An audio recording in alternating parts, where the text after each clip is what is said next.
Wave Report for December 2nd. We had a little technical difficulty there as I started to segue into our segment about Jeannette's Pier. So I'm just going to have this be part two, where we talk about the history of Jeannette's Pier following the Wave Report. And I'll just go back and get this all nicely edited for you guys. But in any case, Jeannette's Pier is a major local landmark here in the Outer Banks, and it's a place that beachgoers, surfers, fishermen alike have all enjoyed as part of as a main feature of the Outer Banks, and particularly as a feature of Nag's Head for years and years and decades and decades. In fact, Jeannette's Pier, which is, as you can see, a very attractive pier, beautiful pier here in the gleaming sunlight and cerulean blue sky of today, was originally built in 1939, and it is the oldest pier, oldest fishing pier in Outer Banks. And right now, actually, the pier is multi-purpose, and we're going to talk a little bit more about that as we go. It has suffered multiple batterings and insults from various storms over the year that have smashed the pier, taken the end off the pier, forced the pier either to be partially reconstructed or completely reconstructed. Sitting out here on the Outer Banks, you get all sorts of extreme weather, and with the increasing frequency of North Atlantic hurricanes driven by human-caused climate change, that situation has become more and more acute over the recent years.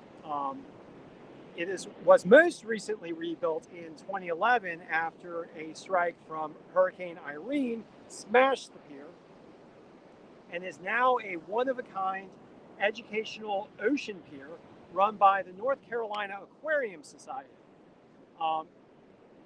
Jeannette's Pier now hosts ocean exhibits, classrooms, and clean energy exhibits, and is a platform for wind turbines, which you can see sticking up from the pier here in this portion of my video, so which I think is really darn cool. I mean, an ocean pier that has suffered the insults of both extreme weather and now climate change is now becoming a platform for the mitigation side of responding to climate change in the form of rapid deployment of clean energy. So in my opinion, completely awesome, amazingly badass there for Jeannette Pier. So you've got this pier that is serving as a platform for ocean research and climate and weather research, which is, in my opinion, exactly what a pier should do. But also, this pier serves the traditional function of providing a nice locale for those of us who love to fish,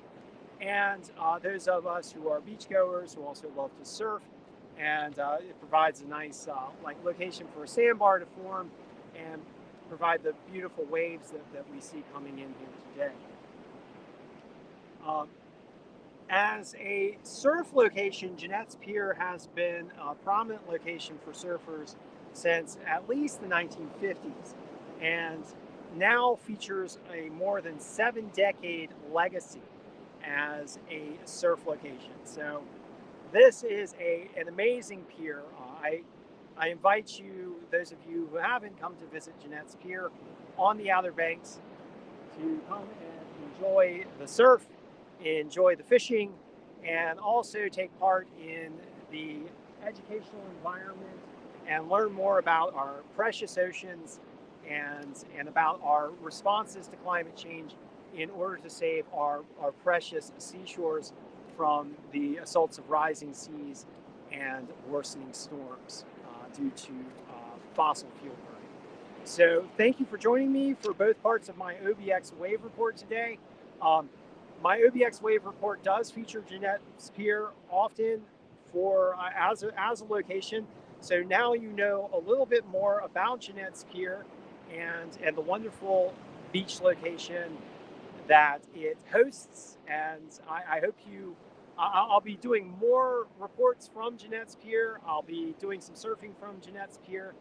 And so you're going to see a lot more of Jeannette's Pier as we go through the Wave Report day after day after day. But I just wanted to give you guys some context about this gorgeous location And I hope you guys do join me again, either on the interwebs or physically here at the beach on the Outer Banks. So thank you for joining me, and I will be back with you soon. And please don't forget to do everything that you can to help save our wonderful shores.